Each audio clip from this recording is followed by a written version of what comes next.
This is Auditory Anthology. I'm your curator, Keith Conrad. We release new episodes every Thursday. If you like what you hear, I hope you'll take the time to rate and review our show on your podcast player of choice, and be sure to recommend it to a friend. That'll help us grow the show and continue to share these stories with you every week. And if you have a story you'd like to contribute to the series, you can visit submissions.soundconceptmedia.com or just follow the link in the show notes. This week's story is A Matter of Protocol by Jack Sharkey. A lot of writers have speculated over the years about what aliens would do here on Earth if they ever actually showed up. But what if humans were the aliens visiting a new world?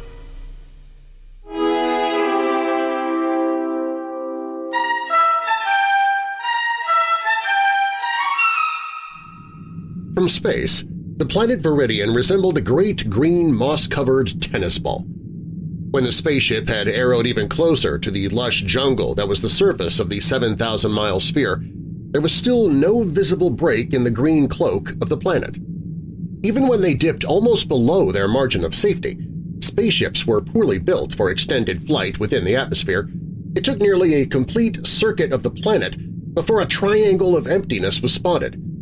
It was in the midst of the tangled canopy of treetops, themselves interwoven inextricably with coarse-leaved, ropey vines that sprawled and coiled about the upthrust branches like underfed anacondas.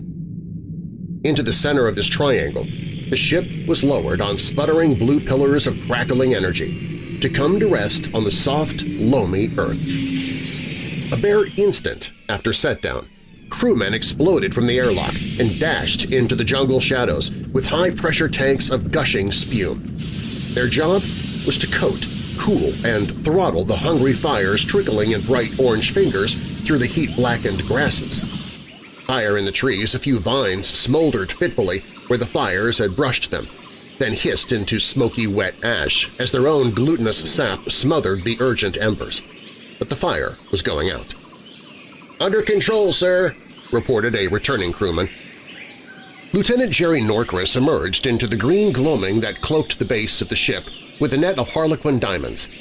Jerry nodded abstractly as the other crewmen laid a lightweight form-fitting couch alongside the tail fins near the airlock. On this couch, Jerry reclined. Remaining crew members turned their firefighting gear over to companions and stood guard in a rough semicircle with loaded rifles, their backs to the figure on the couch, facing the jungle and whatever predatory dangers it might hold. Ensign Bob Ryder, the technician who had the much softer job of simply controlling and coordinating any information relayed by Jerry, leaned out through the open circle in the hull. "All set, sir," said the tech. Jerry nodded and settled a heavily wired helmet onto his head, while Bob made a hookup between the helmet and the power outlet that was concealed under a flap of metal on the tail fin. Helmet secured, Jerry lay back upon the couch and closed his eyes. "Anytime you're ready, Ensign." Bob hurried back inside, found the panel he sought among the jumble of high-powered machinery there, and placed a spool of microtape on a spindle inside it. He shut the panel and thumbed the button that started an impulse radiating from the tape into the jungle. The impulse had been detected and taped by a robo-rocket which had circled the planet for months before their arrival. It was one of the two Viridian species whose types were as yet uncatalogued by the Space Corps in its vast files of alien life. Jerry's job as a space zoologist was to complete those files, planet by planet, throughout the spreading wave of the slowly colonized universe. Bob made sure the tape was functioning. Then he clicked the switch that would stimulate the contact center in Jerry's brain and release his mind into that of the taped alien for an immutable 40 minutes. Outside the ship, recumbent in the warm green-gold shadows, Jerry's consciousness was dwarfed for an instant by a white lightning flash of energy, and then his body went limp as his mind sprang with thought speed into contact. Jerry opened his eyes to a dizzying view of the dull brown jungle floor. He blinked a moment, then looked toward his feet. He saw two sets of thin, knobby V's extending forward and partly around the tiny limb he stood upon, their chitinous surface shiny with the wetness of the jungle air. Slowly working his jaws, he heard the extremely gentle click as they came together. The endoskeleton must exist all over his host's body. After making certain it would not disturb his balance on the limb, he attempted bringing whatever on the alien passed for hands before his face. Sometimes aliens had no hands, nor any comparable organisms. Then Jerry would have to soft-pedal the mental nagging of being amputated, an unavoidable carryover from his subconscious wrong feeling about armlessness. But this time the effort moved up multi-jointed limbs, spindly as a cat's whiskers, terminating in a perpetually coiling soft prehensile tip. He tried feeling along his torso to determine its size and shape, but the worm-like tips were tactily insensitive. Hoping to deduce his shape from his shadow, he inched sideways along the limb on those inadequate-looking two-pronged feet toward a blob of yellow sunlight nearer the trunk. The silhouette on the branch showed him a stubby, cigar-shaped torso. "I seem to be a semi-tentacled, no-hop grasshopper," he mused to himself, vainly trying to turn his head on his neck. Head, thorax, and abdomen all one piece. He tried flexing what would be in a man the region of his shoulder blades. He was rewarded by the appearance of long, narrow wings, 2 sets of them like a dragonfly's from beneath 2 flaps of chitin on his back. He tried an experimental flapping. The pair of wings, white and stiff like starched tissue paper, not veinous as in earth insects, dissolved in a buzzing blur of motion. The limb fell away from under his tiny V-shaped feet, and then he was up above the blinding green blanket of jungle treetops, his shadow pacing his forward movement along the close-packed quilt of wide leaves below. "I'd better be careful," thought Jerry. "There may be avian life here that consider my species the pièce de résistance of the pteroid set." Slowing his rapid wing beat, he let himself drop down toward the nearest mattress-sized leaf. He folded his outthrust feet in midair and dropped the last few inches to a cushiony rest. A slight shimmer of dizziness gripped his mind. Perhaps the skull of this creature was ill-equipped to ward off the hot rays of the tropic sunlight. Lest his brain be fried in its own casing, Jerry scuttled along the velvet top of the leaf and ducked quickly beneath its nearest overlapping companion. The wave of vertigo passed quickly, there in the deep shadow. Under the canopy of leaves, Jerry crawled back to a limb near the top of the tree. A few feet from where he stood, something moved. Jerry turned that way. Another creature of the same species was balancing lightly on a green limb of wire thickness, its gaze fixed steadily toward the jungle flooring, as Jerry's own had been on entering the alien body. Watching out for predators or for victims? He could, he knew, pull his consciousness back enough to let the creature's own consciousness carry it through its daily cycle of eating, avoiding destruction, and the manifold business of being an ambient creature. But he decided to keep control. It would be easier to figure out his host's ecological status in the planet's natural life balance by observing the other one for a while. Jerry always felt more comfortable when he was in full control. You never knew when an alien might stupidly step into a fatality that any intelligent mind could easily have avoided. Idly, as he watched his fellow creature down near the inner part of the branch, he wondered how much more time he would be in contact. Subjectively, he'd seemed to be hosted for about 10 minutes. But one of the drawbacks of contact was the subjugation of personal time sense to that of the host. Depending on the species he had hosted, the 40-minute contact period could be an eternity or the blink of an eye. Nothing further seemed to be occurring. Jerry reluctantly withdrew some of his control from the insect mind to see what would happen. Immediately, it inched forward until it was in the same position it had been in when Jerry made contact. V-shaped feet forward and slightly around the narrow branch, eyes fixed upon the brownish jungle floor, body motionless with folded wings. For a while, Jerry tried listening to its mind, but received no readable thoughts, only a sense of imminence, of patience, of waiting.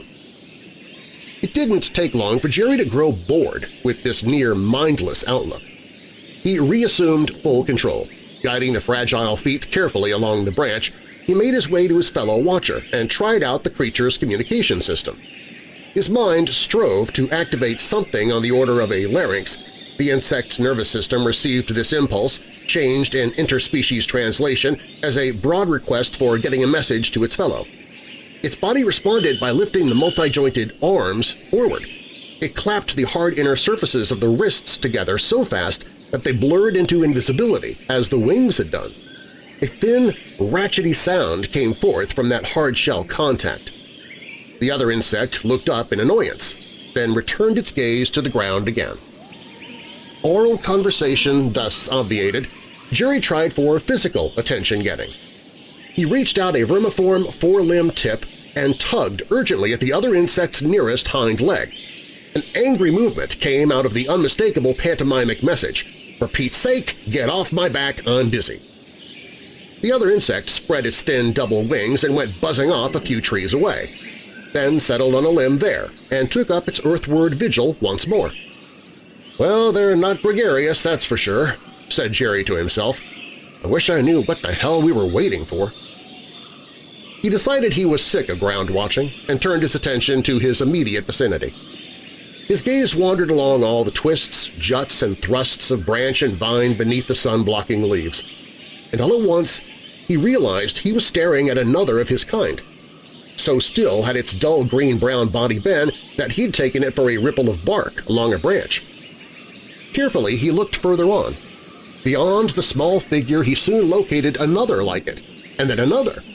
Within a short space of time he had found 36 of the insects sitting silently around him in a spherical area barely 10 feet in diameter. Oddly disconcerted, he once more spread his stiff white wings and fluttered away through the treetops, careful to avoid coming out in direct sunlight this time. He flew until a resurgence of giddiness told him that he was overstraining his creature's stamina. He dropped onto a limb and looked about once more. Within a very short time he had spotted dozens more of the grasshopper things. All were the same, sitting in camouflaged silence, steadily eyeing the ground. "Damn," thought Jerry, "they don't seem interested in eating, mating, or fighting. All they want to do is sit. Sit and wait. But what are they waiting for?" There was, of course, the possibility that he had caught them in an off period. If the species were nocturnal, then he wouldn't get any action from them till after sunset. That, he realized gloomily, meant a recontact later on. One way or another, he would have to determine the functions, capabilities, and menace, if any, of the species with regard to the influx of colonists who would come to Viridian only if his report pronounced it safe. Once again, he let the insect's mind take over. Again, that overpowering feeling of imminence. He was irritated. He couldn't just be looking forward to nightfall. There were too many things tied in with the imminence feeling, the necessity for quiet, for motionlessness, for careful watching. The more he thought on it, the more he had the distinct intuition that it would sit and stare at the soft, mulch-covered jungle floor, be it bright daylight or blackest gloom, waiting and waiting and waiting. And suddenly the slight feel of imminence became almost unbearable apprehension. The change in intensity was due to a soft, cautious, shuffling sound from down in the green-gold twilight. Something was coming through the jungle, something that moved on careful feet along the springy, moist brown surface below the trees. Far below, a shadow detached itself slowly from the deeper shadows of the trees, and a form began to emerge in the wan-filtered sunlight. An all-encompassing lance of silent white lightning. Contact was over. Jerry sat up on the couch, angry. He pulled the helmet off his head as Bob Ryder leaned out the airlock once more. "How'd it go, sir?" "Lousy. I'll have to re-establish. Didn't have time to learn it sufficiently." A slight expression of disappointment on the tech's face made him add, "Don't tell me you have the other tape in place already." "Sorry," Bob said. "You usually do a complete learning in one contact." "Oh." Jerry shrugged and reached for the helmet again. "Never mind. I'll take on the second alien, long as it's already set up. I may just have hit the first one in an off period. The delay in recontact may be just what I need to catch it in action." Setting the helmet snugly on his head once more, he leaned back onto the couch and waited. He heard the tech's feet clanking along the metal plates inside the ship, then the soft clang of an opening door in the power room, and whiteness, writhing electrical whiteness and cold silence, and he was in contact. darkness and musky warmth. Then a slot of light appeared, a thin, fuzzy line of yellow striped with spiky green. Jerry had time in the brief flicker to observe thick, bear-like forelimbs holding up a squarish trapdoor fastened with cross twigs for support. Then the powerful forepaws let the door drop back into place, and it was dark again. He had not liked those forepaws. Though thick as and pawed like a bear's, they were devoid of hair. They had skin thin as a caterpillar's, mottled pink with sick-looking areas of deathly white. Skin like that would be a pushover to actinic rays for any long exposure. Probably the thing lived underground here, almost permanently. His eyes had detected a rude assortment of thick wooden limbs curving in and out at regular intervals in the vertical wall of soil that was the end of this tunnel just below the trapdoor. Tree roots, but formed by some odd natural quirk into a utile ladder. But why had the thing peered out, then dropped the door to wait? Did every species on this planet hang around expectantly and nothing else? And what was the waiting for? Then he felt the urge within the creature, the urge to scurry up that ladder into the light.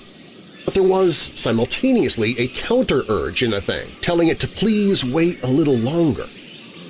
Jerry recognized the urge by quick anthropomorphosis. It was the goofy urge, the crazy urge, like one gets on the brinks of awesome heights or on subway platforms as the train roars in, the impulsive urge to self-destruction, so swiftly frightening and so swiftly suppressed.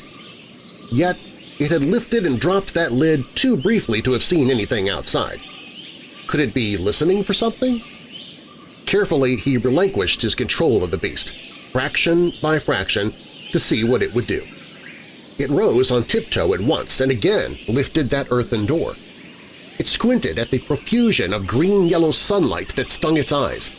Then it rose on powerful hind limbs and clambered just high enough on that ladder to see over the grassy rim of the trapdoor hole. Jerry then heard the soft shuffling sound that had re-alerted it and saw the source. Out of the matted brown jungle flooring beneath the towering trees, another of the bear things was moving forward from an open turf door, emitting low, whimpering snorts as it inched along through the dappling yellow sunlight. Obviously, it was following that manic destruction impulse that he just felt and managed to suppress. It must have been almost 100 degrees out there, and the damned thing was shivering. Here and there, Jerry noticed suddenly other half-opened trapdoors were framing other bear things' heads. The air was taut with electric tension, the tension of a slow trigger squeeze that moves millimeter by millimeter toward the instant explosion. The soft shuffling sounds of the animal's movement jogged Jerry's memory then, and he knew it for the sound he had heard when enhosted in the grasshopper thing. Was a bear thing what they'd been waiting in the trees so silently for? And what would be the culmination of that vigil? Then the bear thing he was in contact with hitched itself up another root rung. Jerry saw the thing toward which the quaking creature was headed, in a hunched crawl, its whimpers more anguished by the moment. Pendant in the green gloaming about 4 feet above the spongy brown jungle floor hung a thick yellow-gray gourd at the tip of a long vine. Its sides glittered stickily with condensed moisture that mingled with the effluvium of the gourd itself. The odor was both noisome and compelling, powerful as a bushel of rotting roses. It sickened as it lured, teased the nostrils as it cloyed within the lungs. To this dangling obscenity the bear thing moved. Its eyes were no longer afraid, but glazed and dulled by the strength of that musky lure. Its movements were fluid and trance-like. It arose on sturdy hind limbs and struck at the gourd with a gentle paw, sending it jouncing to one side on its long green hive. As it bobbed back, the creature struck it off in the opposite direction with a sharper blow. Jerry watched in fascination. The gourd swung faster. The mottled pink-white alien creature swayed and wove its forelimbs and thick body in a ritual dance matching the tempo of the arcing gourd. Then Jerry noted that the vine was unlike earth vines which parasitically employ treetops as their unwilling trellises. It is a limp extension of the tip of a tree branch itself. So were all the other vines in that green matting overhead. A ripping sound yanked his gaze back to the dazed creature and the gourd again. A ragged tear had riven the side of the gourd. Tiny coils of green were dribbled out in batches, like watch springs spilled from a paper bag. They struck with a bounce and wriggled on the resilient brown mulch. And then, as they straightened themselves, Jerry knew them for what they were – miniature versions of the grasshopper things, shaped precisely like the adults but only a third as large. The bear thing's movements had gone from graceful fluidity to frenzy now. A loud whistle of fright escaped it as the last of the twitching green things flopped from its vegetable cocoon, whirred white wings to dry them, and flew off. And the lumbering creature had reason for its fright. The instant the last coil of wiggly green life was a vanishing blur in the green shadows, a cloud of darker green descended upon the pink form of the beast from the trees. The grasshopper things were waiting no longer. Thousands swarmed on the writhing form until the bear thing was a lumpy green parody of itself. As quickly as the cloud had plunged and clustered, it fell away. The earth was teeming with the flip-flopping forms of dying insects, with white wings going dark brown and curling like cellophane in open flame. The bear thing itself was no longer recognizable, its flesh a myriad egg-like white lumps. It swayed in agony for a moment, then toppled. Instantly the other creatures, his host with them, were racing forward to the site of the encounter. Jerry felt his host's long, gummy tongue flick out and snare just one of the dead adult insects. He was ingested whole by a deft backflip of tongue to gullet. As his host turned tail and scurried for the tunnel once more, Jerry swiftly took control again and halted it to observe any further developments. Each of the other things, after a one-insect gulp, was just vanishing back underground. The turf tops were dropping neatly into almost undetectable place hiding the tunnels. The sunlight nipped at his pale flesh, but Jerry held off from a return to the underground sanctuary, still watching that lump-covered corpse on the earth. Then, the vine, its burden gone, began to drip a thick ichor from its ragged end upon the dead animal beneath it. And as the ichor touched upon a white lump, the lump would swell, wriggle, and change color. Jerry watched with awe as the color became a mottled pink, and the surface of the lumps cracked and shriveled away, and tiny forms plopped out onto the ground. Miniature bear things, tiny throats emitting eager mouse squeaks of hunger. They rushed upon the body in which they'd been so violently incubated and swiftly, systematically devoured it, blood, bone, and sinew. And when not even a memory of the dead beast was left upon the soil, the tiny pink-white things began to burrow downward into the ground. Soon there was nothing left in the area but a dried fragment of vine, a few loose mounds of soil, and a vast silence. "I'll be a monkey's uncle," said Jerry, forgetting in his excitement that this phrase was nearly a concise parody of the space zoologist's final oath of duty, and kiddingly used as such by the older members of the group. The whole damned planet was symbiotic. After witnessing those alien life-death rites, it didn't take him long to figure out the screwball connections between the species. Insects, once born of vine gourds and fully grown, then propagated their species by a strange means, laying bear eggs in a bear thing and dying. And dying, eaten by the surviving bears, they turned to seeds which, left in the tunnels by the bear things as droppings, in turn took root and became trees. And the trees, under the onslaught of another bear thing on a dangling pod, would produce new insects, then drip its ichor to fertilize the eggs in the newly dead bear thing. Jerry found this mind-tangling as he attempted a better pinpointing of the planet-animal-insect relationship. A dead adult insect plus a trip through a bear thing's alimentary canal produced a tree pod with the swatting stimulus of a bear thing's paws gave birth to new insects, and insect eggs in animal flesh stimulated by the tree ichor gestated swiftly into young animals. That meant simply that insect plus bear equals tree, tree plus bear equals insect, and insect plus tree equals bear. With three systems, each relied on the non-inclusive member for the breeding ground. Insect plus ichor produced small animals in the animal flesh. Dead insect plus bear produced tree in the tree flesh, if one considered dead tree leaves and bark and such as the makeup of the soil. Bare swats plus tree produced insects. "Damn," said Jerry to himself, "but not in the insect flesh. The thing won't round off." He tried again, thinking hard. In effect, the trees were parents to the insects parents to the bears, and the bears parents to the trees. Though, in another sense, bare flesh gave birth to new bears, digesting insects gave birth through the tree medium to new insects, and trees through the insect medium gave birth to new trees. Jerry's head spun pleasantly as he tried vainly to solve the confusion. Men of science, he realized, would spend decades trying to figure out which species were responsible for which. It made the ancient chicken or egg question beneath consideration. And a lot of die-hard evolutionists were going to be bedded down with severe migraines when his report went into circulation. A dazzle of silent lightning, and contact was over. "Ready with that first tape again," Bob Ryder said as Jerry removed the contact helmet and brushed his snow-white hair back from his tanned, youthful face. "Or do you want a breather first?" Jerry shook his head. "I won't need to recontact that other species, Ensign. I got his life relationships from the second contact." "Really, sir?" said Bob. "That's pretty unusual, isn't it?" "The whole damn planet's unusual," said Jerry, rising from his supine position and stretching luxuriously in the warm jungle air. "You'll see what I mean when you process the second tape."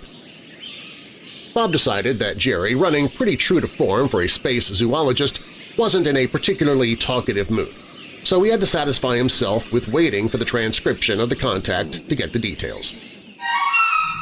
Later that day, an hour after takeoff, with Viridian already vanished behind them as the great ship plowed through hyperspace toward Earth and home, Bob finished reading the report. Then he went down the passageway to the wardroom for coffee. Jerry was seated there already. Bob, quickly filling a mug from the polished percolator, slid into a seat across the table from his superior and asked the question that had been bugging him since seeing the report. "Sir, on that second contact, has it occurred to you that you'd relinquished control to the host before you saw that other creature move out and start swatting the gourd thing?" "You mean, was I taking a chance on being destroyed and the host of the creature that I was contacting gave in to the urge to do the swatting?" "Yes, sir," said Bob. "I mean, you know you can take control any time if things get dangerous, but wasn't that cutting it kind of thin?" Jerry shook his head and sipped his coffee. "Wrong urge, Ensign. You'll note I recognized it as the goofy urge, the impulse to die followed instantly by a violent surge of self-preservation. It wasn't the death wish at all. Myself and the creatures who remained safely at the tunnel mouths had a milder form of what was affecting the creature that did start swatting the gourd." "Then what was the difference, sir? Why did that one particular creature get the full self-destruction urge and no other?" Jerry wrinkled his face in thought. "I wish I didn't suspect the answer to that, Ensign. The only thing I hope it isn't is the thing I have the strongest inkling it is. Rotation. Something in their biology has set them up in a certain order for destruction. That rite I saw performed was so un-animal, so formalized." Bob's eyes widened as he caught the inference. "You think they have an inbuilt protocol? That if one particular creature missed its cue, somehow the designated subsequent creature would simply wait forever, never jumping its turn?" "That's what I mean," nodded Jerry. "I hope I'm wrong." "But the right creature made it," said Bob, blinking. "We can't have upset the ecology, can we?" "Things develop fast on Viridian," mused Jerry. "If I figure the time relationship between their egg hatching rate and growth rate, those trees must mature and growth in about a month, and we managed to shrivel a half-dozen vines with our rocket fires when we landed, and probably that many again when we blasted off." "We dropped CO2 bombs after we cleared the trees," offered the tech uneasily. "The fire was out in seconds."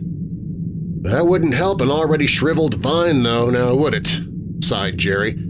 "And if my hunch about protocol is correct—" "The life cycle would interrupt," gasped the tech. "We'll see," said Jerry.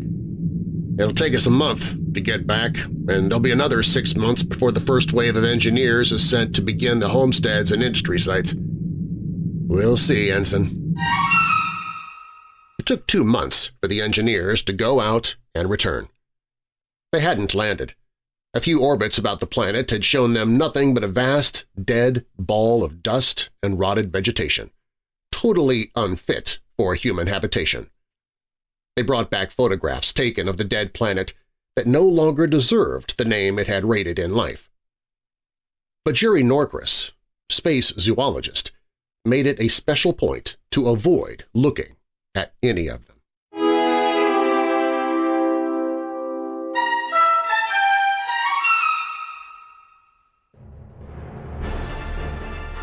This week's story was A Matter of Protocol by Jack Sharkey. It first appeared in Galaxy Science Fiction magazine in August of 1962. Coming up next week, The Snowball Effect by Catherine McLean is a story that tries to answer a question that has haunted many a college freshman over the years. What is sociology good for? Auditory Anthology is curated and produced by me, Keith Conrad. Your narrator is Darren Marlar. Be sure to check out Darren's award-winning paranormal podcast, Weird Darkness, available at weirddarkness.com and your podcast app of choice.